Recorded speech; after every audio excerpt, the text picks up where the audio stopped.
Hello मित्रों, नमस्ते। कैसे हो सब आप? अच्छे होंगे। यीशु मसीह आप सबको आशीष दे। आपको आशीष देते हैं और आशीष देते ही रहेंगे, क्योंकि यीशु मसीह का वायदा है।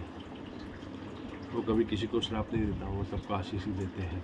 जो उनको जानते मानते हैं, उनसे प्रेम करते हैं, उन सभी को यीशु मसीह अपने आप आशीष देते हैं। आज मैं एक गंभीर विषय आपके सामने रखता हूँ, क्योंकि ये विषय बहुत गंभीर है।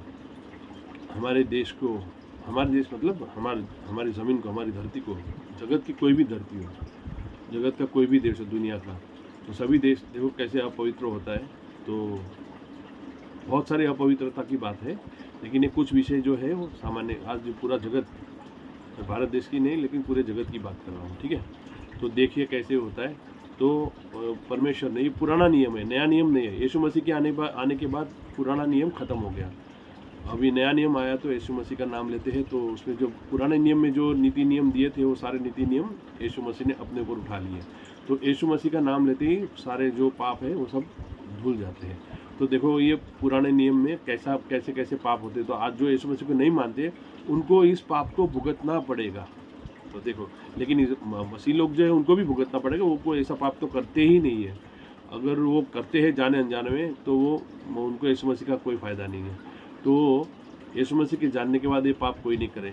तो मैं आपसे विनती करता हूँ, आप ध्यान देके सुनिएगा।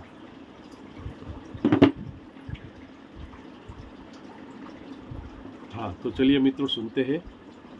ये है पुराना नियम, लेव्य व्यवस्था, इसे कहते हैं लेविटिकस। इंग्लिश में कहते हैं बुक ऑफ लेविटिकस। ये जो याजक थे और इजरायली लोग थे, उनके लिए ये सारे नियम थे। तो ये नियम सारे जगत के लोगों को भी लागू पड़ते हैं, ठीक है। तो ये देखिए, मैं पढ़ता हूँ। लेव्य व्यवस्था अध्याय 18। फिर यहोवा ने मूसा से कहा कि इस्राएलियों से कह कि मैं तुम्हारा परमेश्वर यहोवा हूँ। तुम मिस्र देश के कामों के अनुसार जिसमें तुम रहते थे न करना। तो इजरायली तो मिस्र देश में 450 साल गुलाम थे। तो मिस्र देश में क्या क्या खराबियाँ थी, कितनी गंदी बातें होती थी। और जहाँ पर इजराइल मिस्र देश से छुड़ा के उसे इजराइल देश में जब ले आए, तो इजराइल देश में जो वहाँ पर पहले लोग रहते थे, वो कैसे कैसे गंदे गंदे काम करते थे। तो उसके बारे में परमेश्वर इनको चिताते हैं। तो परमेश्वर कहते हैं कि तुम मिस्र देश के कामों के अनुसार जिसमें तुम रहते थे न करना, और कनान देश के कामों के अनुसार, कनान देश वही इजराइल देश है जो पहले वो कनान देश कहलाता था। तो कनानियों भी बहुत सारे पापी थे। वहाँ पर जो भी प्रजातियाँ रहती थी वो सारे पाप, बहुत गंदे गंदे पाप करते थे, ठीक है। तो ये सारे पाप है वो परमेश्वर पहले ही वहाँ ले जाने के पहले परमेश्वर उनको चिता देते कि तुम ऐसे ऐसे पाप का करना। तुम मिस्र देश के कामों के अनुसार जिस देश में तुम रहते थे न करना, और कनान देश के कामों के अनुसार भी जहाँ मैं तुम्हें ले चलता हूँ न करना, और न उन देशों की विधियों पर चलना, ठीक है। तो परमेश्वर इनको बचा के रखना चाहते हैं। तो मेरे ही नियमों को मानना और मेरी ही विधियों को मानते हुए उन पर चलना, मैं तुम्हारा परमेश्वर यहोवा हूँ। इसलिए तुम मेरे नियमों और मेरी विधियों को निरंतर मानना। जो मनुष्य उनको माने वह उनके कारण जीवित रहेगा। मैं यहोवा हूँ। जीवित रहना, जीवन, हमें जिंदा रहना वो अलग बात है। हम शरीर में जो जीते हैं वो सबके सब जीते जी कहते हैं ना, वो जीते जी मरा हुआ है कहते हैं ना। तो ये जो परमेश्वर कहते हैं, इजराइल कहते हैं, ईसाई लोग कहते हैं, ईसाई में भी कहते हैं कि जो परमेश्वर के वो नहीं मानते, वो जीते जी मरा हुआ है। उसके सारे काम मरे हुए, निष्फल होते हैं। उनके जो भी काम होते हैं उसमें निष्फलता आती है, उनको निष्फलता ही मिलती है, क्योंकि उनको शांति नहीं मिलती है। वो जो भी काम करते हैं, जो यीशु मसीह को नहीं मानते, वो जो भी काम करते हैं उसमें उनको बाद में पछतावा होता है। या तो उनके काम छल कपट, दम्भ, लोभ, लालच, ईर्ष्या, जलन, ऐसे बहुत सारे उसी से भरे हुए होते हैं, उसी से ही भरे हुए होते हैं। ईसाइयों में भी होती होगी ईर्ष्या, जब मुझे तो नहीं पता, लेकिन बहुत कम, नहीं के बराबर होती है, फिर भी हो जाती है थोड़ी बहुत। 90% तो ईसाइयों में ये बुराइयाँ नहीं होती, 90 क्या 99% नहीं होती, मैंने देखा है। तो जो ईसा मसीह को नहीं मानते, मैं भी पहले बहुत बुरा आदमी था, बहुत बुरा था। मुझे तो जानते ही ना, मुझे पवित्रता क्या चीज़ों पता ही नहीं था। तो सॉरी, आप आगे जानिए, देखो कैसे होता है ना। तो जो मनुष्य मेरी आज्ञाओं को नहीं मानेंगे, वो उनके कारण जो मेरी विधियों को निरंतर इसलिए तो मेरे नियमों और मेरी विधियों को निरंतर मानना, जो मनुष्य उनको माने उनके कारण वे जीवित रहेगा, नहीं मानेगा वो मुर्दा कहलाएगा। मैं यहोवा हूँ। तुम में से कोई अपनी निकट कुटुंबिनी का तन उगाड़ने को उसके पास न जाए। मैं यहोवा हूँ। इसलिए इसराइली जो भी फॉरेन के कंट्री में जो है वो अपनी निकट कुटुंबिनी के तन नहीं उगाड़ते। निकट की कुटुंबिनी, अभी निकट की कुटुंबिनी आप सब जान लीजिए, अपने मन से पूछ लीजिए। ये बातें जो है, जो बाइबल नहीं जानते उनके लिए सारी बातें कहता हूँ, ठीक है। तो आपको मैं चिताना चाहता हूँ, ये समझाना, आप मेरे भाई हो इसलिए मेरे भाई बहन, सारे भारतवासी मेरे भाई बहन हैं। मैं उन सबको बताना चाहता हूँ कि मेरे देश को कैसे पवित्र किया जाए। अपना देश, यहाँ पवित्रता आए, लोग ईमानदार बने, लोग शुद्ध बने, एक दूसरे को सच्चा भाईचारा हो, सच्चा भाईचारा, कोई एक दूसरे को छले नहीं। इसलिए मैं चाहता हूँ कि लोग जाने। अच्छा, आगे है लेवीय व्यवस्था 18 अध्याय 7वीं आयत। अपनी माता का तन जो तुम्हारे पिता का तन है न उगाड़ना। हे प्रभु क्षमा करना, वह तो तुम्हारी माता है, इसलिए तुम उसका तन न उगाड़ना। हे पिता परमेश्वर, ऐसे पापों से मेरे देशवासियों को बचाना पिता। अपनी सौतेली माता का भी तन न उगाड़ना, वह तो तुम्हारे पिता का तन है ना। दो, एक तन क्या है? एक तन होता है ना शादी के बाद, जो भी मैरिज होता है पति पत्नी एक तन हो जाते हैं, एक तन। तो तुम अपनी माता का तन न उगाड़ना और अपनी सौतेली माता का भी तन न उगाड़ना, क्योंकि वो आपके पिता का, आपके मेरे हम सब के पिता का, अपनी माता जो है अपने पिता का तन है, ठीक है। 9वीं आयत। अपनी बहन चाहे सगी हो चाहे सौतेली हो, चाहे वह घर में उत्पन्न हुई हो चाहे बाहर, उसका तन न उगाड़ना। हे पिता परमेश्वर, ऐसे पापों से मेरे देशवासियों को, मुझे, हम सबको बचाना पिता परमेश्वर। अपनी पोती व अपनी नतिनी का तन न उगाड़ना, उनकी देह तो मानो तुम्हारी ही है। तुम अपने देह को, तुम्हारी ही देह है, इसलिए अपनी पोती व अपनी नतिनी का तन न उगाड़ना। नतिनी यानी बेटी की बेटी और पोती यानी बेटे की बेटी। तुम्हारी सौतेली बहन जो तुम्हारे पिता से उत्पन्न हुई वह तुम्हारी बहन है, इस कारण उसका तन न उगाड़ना। अपनी फूफी का तन न उगाड़ना, वह तो तुम्हारे पिता की निकट कुटुंबिनी है। देखो, मिस्र में और कनान देश में जहाँ पर परमेश्वर इजराइल को ले जा रहे हैं, वहाँ पर लोग ऐसे ऐसे पाप करते थे। मेरे देश की, मैं अपने देश की बात नहीं कह रहा हूँ, मैं इजराइल के पहले जो कनान देश था, वहाँ कनानी लोग रहते थे, यबूसी, परिजी और भी बहुत सारे लोग रहते थे वहाँ पर। लेकिन वो सब के सब बीच में ऐसे पाप होते थे, और भी पाप आगे आप पढ़ते जाइए। अपनी मौसी का तन न उगाड़ना, अपनी मौसी का तन न उगाड़ना, क्योंकि वह तुम्हारी माता की निकट कुटुंबिनी है। अपने चाचा का तन न उगाड़ना, यानी अपनी चाची को, अपने चाचा का तन न उगाड़ना, अर्थात उसकी स्त्री के पास न जाना, वह तो तुम्हारी चाची है। ऐसे पाप कहाँ होते थे? मिस्र देश में होते थे। ईसा मसीह के आने के पहले ये सारे पाप होते थे। ये जहाँ पर मक्का मदीना जो कहते हैं, वहाँ पर जो पैगंबर जी नहीं आए थे उनके पहले भी वहाँ पर ऐसे ही सारे पाप होते थे। ये इजरायली ना पहुँचे थे उसके पहले भी वहाँ पर उन सारी जगहों पे मिडल ईस्ट का सारा इलाका पाप से भरा हुआ था। बेबीलोन की जो ये क्या कहते हैं, बेबीलोन की जो सभ्यता है, वहाँ पर सारे ऐसे ऐसे पाप होते थे। वहाँ जादू टोना, मंत्र तंत्र, मारना, लड़ना झगड़ना, खाना पीना, व्यभिचार, ये सब बस वही होता था। अपनी बहू का तन न उगाड़ना, वह तो तुम्हारे बेटे की स्त्री है, इस कारण तुम उसका तन न उगाड़ना। अपनी भौजी का तन न उगाड़ना, वह तो तुम्हारे भाई का तन है। किसी स्त्री और उसकी बेटी दोनों का तन न उगाड़ना, और उसकी पोती को व उसकी नतिनी को अपनी स्त्री करके उसका तन न उगाड़ना, वे तो निकट कुटुंबिनी है। ऐसा करना महापाप है। हे प्रभु, मेरे देश को बचा, ऐसे ऐसे पापों से मेरे देश को और जगत के सारे देशों को बचा पिता परमेश्वर। और अपनी स्त्री की बहन को भी अपनी स्त्री करके उसकी सौत न करना, कि पहली के जीवते रहते हुए उसका तन भी उगाड़े।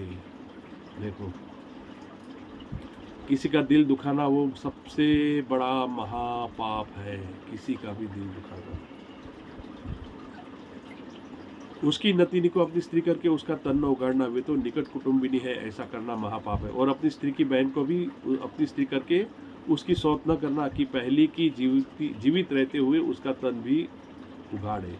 फिर जब तक कोई स्त्री अपनी ऋतु के कारण अशुद्ध रहे, तब तक उसके पास उसका तन उगाड़ने को न जाना। क्या कहा?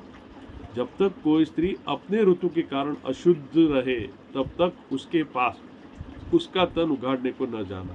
मिस्र देश में देखो कैसे कैसे पाप होते थे। फिर अपने भाई बंधु की स्त्री के कुकर्म करके उस अशुद्ध न हो जाना। अपने भाई बंधु की स्त्री से, बाप रे, अपने भाई बंधु की स्त्री से कुकर्म करके अशुद्ध न हो जाना। और अपने संतान में से किसी को मोलेक के लिए होम करके न चढ़ाना। अपनी संतान को किसी देवी देवता को और मोलेक करके यानी कि होम जो होता है, तो वह अपने बच्चों को, अपने खुद के बच्चों को होम में न चढ़ाना, ये तो महाघोर पाप है। इसको कहते हैं पशु बलि।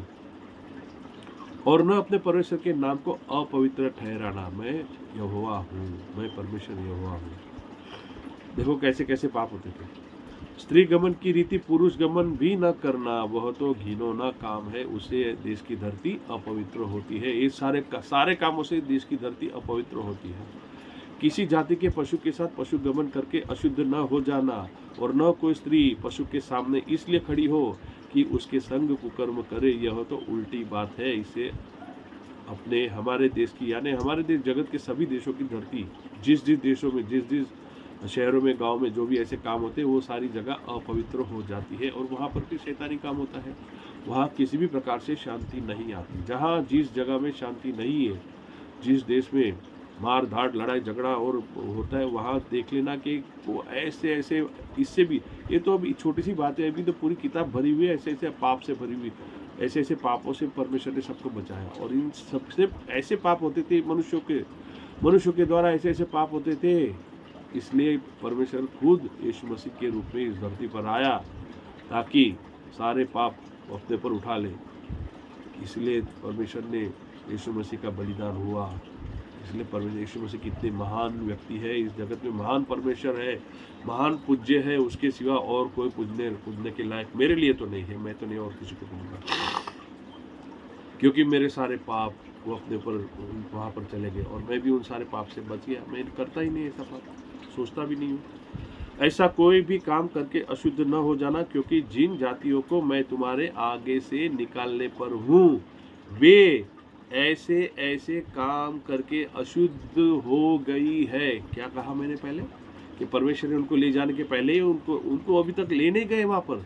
अभी तो रास्ते में है, वो रास्ते में है। 10.5 लाख लोग अभी रास्ते में चलते जा रहे हैं। और परमेश्वर उन सबको ये सारी नीति नियम बता रहे हैं, तो उनको पहले से ही चिता रहे कि वहाँ पर ऐसे काम होते हैं, ऐसे पाप होते हैं, और वो धरती अपवित्र है। उस धरती को पवित्र करने के लिए मैं तुम्हें वहाँ ले जा रहा हूँ, तो तुम उनके जैसे काम में नहीं, ऐसे काम न करना।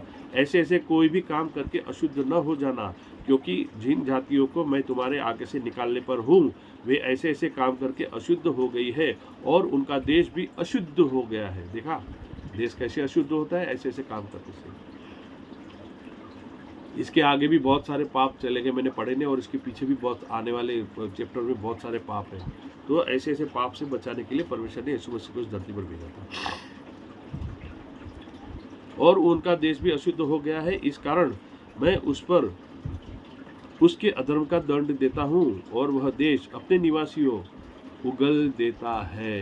देखा, जिस देश में ऐसे पाप होते हैं, उस देश के ऊपर दूसरे देश वाले आके क्या करते हैं, राज करते हैं, उनको उगल देते, उनको क्या कहा गया, और उनका देश भी अशुद्ध हो गया, और इस कारण मैं उस पर उनके अधर्म का दंड देता हूँ, और वह देश अपने निवासियों को उगल देता है। वो देश जो है अपने निवासियों के लिए कुछ नहीं करता, उनको बचाने के लिए कोई रास्ता ही कहता। उनको तो धरती भी बोलती है, धरती यीशु मसीह का लहू पुकारता है, लोगों का पाप का लहू भी पुकारता है। ये तो पहले उत्पत्ति की किताब में 2-3 अध्याय में जब आदम का दो बेटे थे, हाबिल और कैन। हाबिल, और जब कैन ने हाबिल को मार दिया तो उसका लहू धरती पर पड़ा, तो परमेश्वर ने कैन से कहा, हे कैन, तूने क्या किया? तेरे भाई का लहू मेरे सामने पुकार रहा है। लहू पुकारता है। हमारे देश में भी जहाँ जहाँ भी लहू गिरता है, लड़ाई झगड़ा होता है, मार काट होती है, रैप होता है, स्त्रियों का लहू तो कितना जबरदस्त है। प्रभु बचा, हमारे देश को बचा। ऐसे लहू को जब पुकारता है तो परमेश्वर की दुहाई देता है। लहू, मरे हुए आदमी का लहू पुकारता है।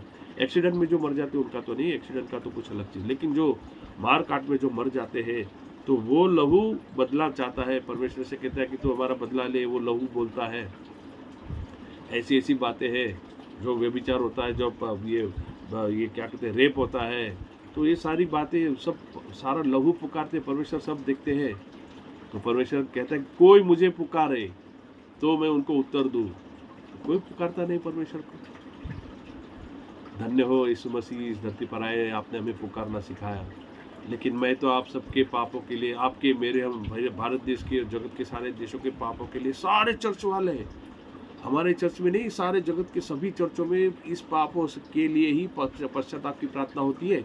इसलिए यीशु मसीह ने क्या कहा कि पश्चाताप करो, परमेश्वर का राज्य तुम्हारे हाथ की दूरी पर है, हाथ की दूरी पर। परमेश्वर का राज्य क्या है?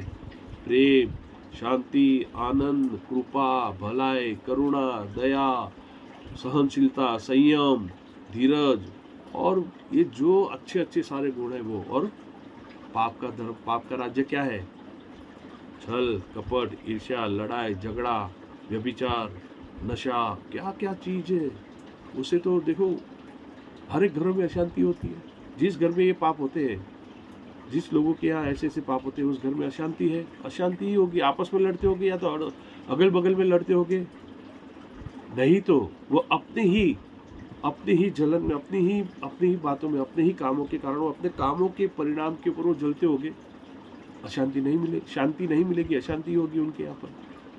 धन्य हो प्रभु यीशु मसीह, आपने हमें अच्छा रास्ता बताया। मैं भी पहले बुरे रास्ते में, तो अब आत्महत्या करने वाला था, ऐसे बुरे काम, ऐसे तो काम नहीं करता, लेकिन कर्जा था, और भी मैं जानता नहीं था परमेश्वर को, और सारे बुरी बातें करता था।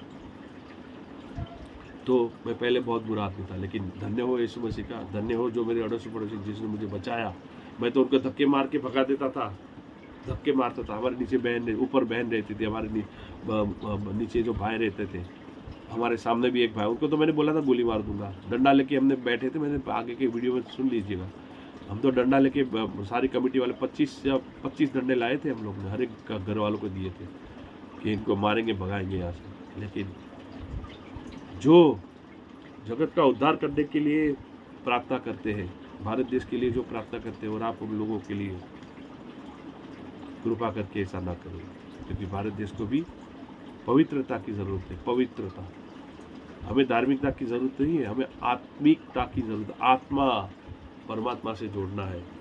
गीता में लिखा हुआ है, उसी को राजयोग कहते हैं, उसी को सांख्य योग कहते हैं। 4, 5, 6 और 7वां अध्याय पढ़ लीजिए गीता का, उसमें वही लिखा है, आत्मा को परमात्मा से जोड़ना है। कभी मैं उसी की पर बात करूंगा, लेकिन चलो अब ये पढ़ते हैं। और उनका देश भी अशुद्ध हो गया है, इस कारण मैं उस पर उसके अधर्म का दंड देता हूँ, और वह देश अपने निवासियों को उगल देता है। इस कारण तुम लोग मेरी विधियों और नियमों को निरंतर मानना, और चाहे देशी चाहे तुम्हारे बीच में रहने वाला कोई भी परदेशी हो, तुम में से कोई भी ऐसा घिनौना काम न करे। ये परमेश्वर इस्राएलियों को कहते हैं जो उन्हें कनान देश में ले जा रहे हैं, है ना। क्योंकि ऐसे सब घिनौने कामों को उस देश के मनुष्य तो तुमसे पहले उसमें रहते थे वे करते आए हैं, इसी से वह देश अशुद्ध हो गया है। हे मेरे देशवासियों, इस अध्याय को पढ़िए, इस अध्याय को समझिए, बाइबल को पढ़िए, बाइबल को समझिए। आप बाइबल को पढ़िए, प्लीज़ बाइबल को पढ़िए और समझिए, आपकी आत्मिक आंखें खुलेगी। क्या क्या पाप है, जो पाप क्या है वो ही नहीं पता। आज हमारी युवा पीढ़ी खराब होती जा रही है, पूरी सारी युवा पीढ़ी खराब होती जा रही है। प्रभु परमेश्वर बचाइए। अब ऐसा न हो कि जिस रीति से जो जाति तुमसे पहले उस देश में रहती थी उसको उसने उगल दिया, उसी रीति जब तुम उसको अशुद्ध करो तो वह तुमको भी उगल देगा। देखा, ऐसे ऐसे पाप करेंगे तो उस देश की जाति उगल देंगे। पर कैसे उगल देगा? मरी, भूकंप, लड़ाई और कई तरह की जो आपदा, बिजली गिरना, बारिश और तूफान, क्या क्या चीजें आएगी। बाप रे, परमेश्वर का अदृश्य लाठी है वो, तो धरती उसे उगल देगी। तो प्रभु क्षमा करना, मैं किसी को दोष नहीं लगाता हूँ, लेकिन मैं सबको सचेत कर रहा हूँ, सावधान कर रहा हूँ। पिता परमेश्वर, आपको मेरी बात पसंद आए। ये सारी बातें मैं इस्राएल मसीह लोगों के लिए नहीं, लेकिन जो बाइबल नहीं जानते, बाइबल का विरोध करते, उन लोगों के लिए भी कहता हूँ और मसीह लोगों के लिए भी कहता हूँ। उनमें से कुछ बिगड़े हुए हैं, कुछ 2-4% बिगड़े हुए हैं, वो भी बेचारे वो सुधर जाए, वो भी यीशु मसीह को जाने। मैं भी ऐसे पाप से बचता रहूं, इसलिए बाइबल हमें रोज पढ़ना है। ऐसा ना हो कि जिस रीति से जो जाति तुमसे पहले उस देश में रहती थी उसको उसने उगल दिया, उसी रीति जब तुम उसको अशुद्ध करो तो वह तुमको भी उगल दे। जितने ऐसा कोई घिनौना काम करे वे सब प्राणी अपने लोगों में से नाश किए जाए। परमेश्वर ने इजराइलियों को बोला कि तुम्हारे बीच में जो ऐसा ऐसा काम करते हैं उनका नाश कर दो। पत्थर मार के उनको नाश करते थे वो लोग, पत्थर मारने का रिवाज था। यीशु मसीह को मारने के लिए पत्थर उठाए थे। यीशु मसीह एक चेले को स्टीफनुस नाम का चेला था, उसको पत्थर मार मार के मार दिया, लेकिन उसे कहा हे परमेश्वर इनको क्षमा करो। ये अच्छी अच्छी बातें बताने के लिए उनके सामने गया था, लेकिन उसको इजराइलियों ने पत्थर मार मार के मार दिया। तो हे पिता परमेश्वर, सबको बचा ले। जितने ऐसा कोई घिनौना काम करे वे सब प्राणी अपने लोगों से नाश किए जाए। यह आज्ञा जो मैं तुम्हारे मानने को दी है उसे तुम मानना, और जो घिनौनी रीतियां तुमसे पहले प्रचलित है उनमें से किसी पर न चलना और न उनके कारण अशुद्ध हो जाना। मैं तुम्हारा परमेश्वर यहोवा हूँ और मैं पवित्र हूँ। परमेश्वर पिता परमेश्वर पवित्र है। ये अध्याय यहीं पर खत्म हुआ, अध्याय नंबर 18, लेवीय व्यवस्था। आप बाइबल खोल के भी आप इस अध्याय को खोल सकते हो, पुराना नियम में लिखा हुआ है, पुराना नियम या तो फिर लेवीय व्यवस्था 18वां अध्याय आप खोल सकते हो। टाइप करोगे आपको तुरंत अभी ऑनलाइन मिल जाएगा, आप पढ़ सकते हो। तो ऐसे ऐसे पाप इजरायलियों के पहले वहाँ पर होते थे, इसलिए इजरायली भी इस पाप में पड़ गए थे। ऐसे ऐसे कुछ पापों में, सारे पापों में कुछ पापों में पड़ गए थे। तो इजराइल देश भी बिगड़ गया था, इसलिए ईसा मसीह को परमेश्वर मनुष्य बना के दुखी हुआ। इसलिए परमेश्वर ने खुद मनुष्य बन के इस धरती पर जन्म लेके माता मरियम के गर्भ में सारे जगत के पाप उठा ले जाने वाला परमेश्वर का मेमना बना। मेमना यानी बकरे का बच्चा, ताकि बलिदान में बकरे का बच्चा चढ़ाना सबसे उत्तम बलिदान है। सबसे उत्तम बलिदान उस जमाने में, अभी तो कोई बलिदान नहीं देता, लेकिन उस जमाने में देते थे। और वो भी सुंदर सा बच्चे का बच्चा कितना सुंदर होता है, और वो भी सफ़ेद और इतना भोला होता है। तो यीशु मसीह वो बकरे का बच्चा था, उनका स्वभाव भी वही था। यीशु मसीह भोले ही थे, वो तो पाप को जानते ही नहीं थे, उनको पाप क्या है वो पता ही नहीं था, क्योंकि पाप ही नहीं हो, तुमको तो पाप से घृणा थी। और बल्कि पापियों के बीच में बैठते थे। शास्त्री और फरीसी जो थे, जो याजक महायाजक जो थे वहाँ पर वो बैठते, तो कह रहे अरे ये तो पापियों के बीच में बैठता है, ये पापियों के साथ जो खाता पीता उठता पीता। तो यीशु मसीह ने उनको कहा कि वैद्य यानी डॉक्टर की जरूरत किसको होती है? कोई तगड़ा कोई पहलवान को थोड़ी होती है, डॉक्टर की जरूरत होती है बीमारों को, जो लूले लंगड़े अंधे बहरे परिस्थिति से दबे हुए परेशान है, ऐसे लोगों को परमेश्वर की जरूरत है। यीशु मसीह डॉक्टर की जरूरत है, सॉरी। तो यीशु मसीह उनके लिए धरती पर आया। और भाई साहब आप सब लोग सुनिए, परमेश्वर कोई भी धर्म में कोई किसी में भी देख लीजिए, परमात्मा परमेश्वर देवी देवता जो कुछ भी है वो सब गरीबों के लिए है, जो दुखी लोग हैं उनके लिए है। यीशु मसीह ने कहा अपने चेलों से कि धनवान का परमेश्वर के राज्य में प्रवेश करना अशक्य है, नामुमकिन है। क्योंकि सुई होती है ना, सुई के नाके में से तो ऊंट निकल जाएगा, वो तो शक्य है, लेकिन परमेश्वर के राज्य में परमेश्वर के राज्य में धनवानों का, जो धन के लोभी लालची है, धन की लालसा में पड़े रहते हैं हमेशा, यहाँ से कैसे कैसे धन कमाए, क्या करे वो करे, उनका परमेश्वर के राज्य में आना अशक्य है। तो ये ज़रूरी नहीं जो धनवान है लेकिन जो परेशान है, जो दुखी है, जो बीमार है, वो तो परमेश्वर उनको पक्का उनको अपने पास। परमेश्वर टूटे हुए लोग, टूटे मन, खेदित मन वालों का परमेश्वर है। परमेश्वर ने हमारा अभिषेक इसलिए तो किया है, मसीह लोगों का अभिषेक इसलिए करते हैं कि खेदित मन वालों को अभिषेक करके लोगों को भेजा, ताकि खेदित मन वालों को शांति दे, बंदियों के लिए छुटकारा और कैदियों के लिए आज़ादी का प्रचार करे। बंदी यानी जो पाप के दलदल से बंधे हुए, पाप की रस्सियों से बंधे हुए हैं, नशे से, व्यभिचार से और बुरे बुरे कामों से, भेदभाव, ऊंच नीच और भी बहुत सारी बातें हैं, बहुत सारे पाप है, छल कपट, ईर्ष्या, लड़ाई झगड़ा। इन सब का फल क्या होता है? इन सब का फल आता है 0, शून्य आता है। और ये सारे काम है वो नरक में ले जाने के काम है। लेकिन धर्म के काम क्या है? प्रेम यानी शारीरिक प्रेम नहीं, आत्मिक प्रेम। पत्नी से भी जो आत्मिक प्रेम करता है वो महान है। पत्नी से शारीरिक प्रेम नहीं, आत्मिक प्रेम, वो महान है। भाई बहनों से जो आत्मिक प्रेम करते हैं, सिर्फ ज़रूरत के लिए जो भाई बहन से प्रेम करते हैं वो नहीं, आत्मिक प्रेम के मेरा भाई है। अरे जो अपने भाई बहन, अरे हाँ, यीशु मसीह तो कहते हैं धन्य है वो लोग जो पराये भाई बहनों को अपना भाई बहन, पराये लोगों को अपना भाई बहन मानता है। उसमें क्या फ़ायदा है? मुर्गी तो जो अपने को ही अपना मानते हैं, उसमें कौन सा बड़ा फल है? वो तो मुर्गी को, पशु पक्षी तो वही करते हैं, वो अपने ही बच्चों को पालते हैं। लेकिन धन्य है वो जो दूसरे के बच्चों को पाले। इसलिए तो अनाथ आश्रम किस में आया? अनाथ आश्रम जो भी बने हैं, ये जो बड़ी बड़ी इंग्लिश स्कूलें जो बनी है, कॉन्वेंट स्कूलें जो बनी है, अंग्रेज लोगों ने तो इंडिया में से देख के उन्होंने ईसा मसीह को अपनाया।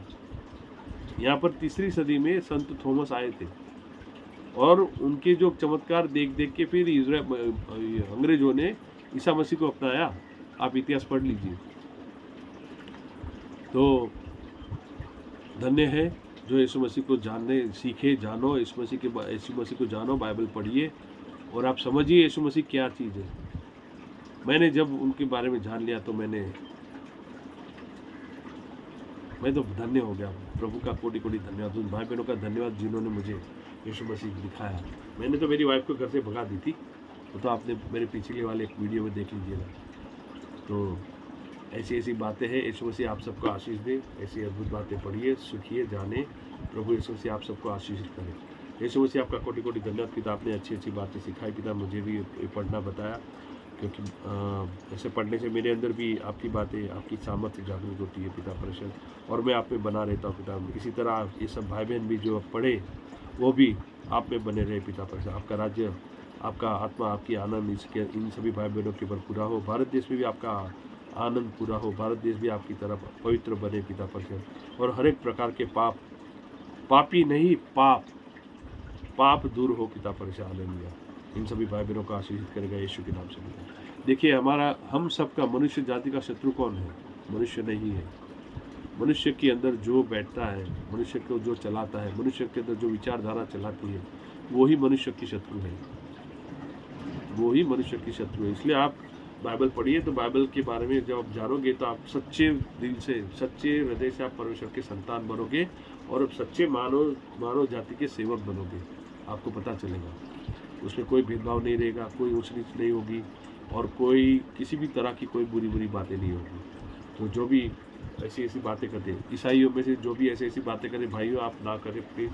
आपको परमेश्वर आपको आशीष दे, आप सबको पाप से बचाए, और हमारा देश, भारत देश और जगत के सारे देश पवित्र हो। यीशु मसीह के नाम से आप सबको आशीष देता हूँ। हालेलुया, आमीन।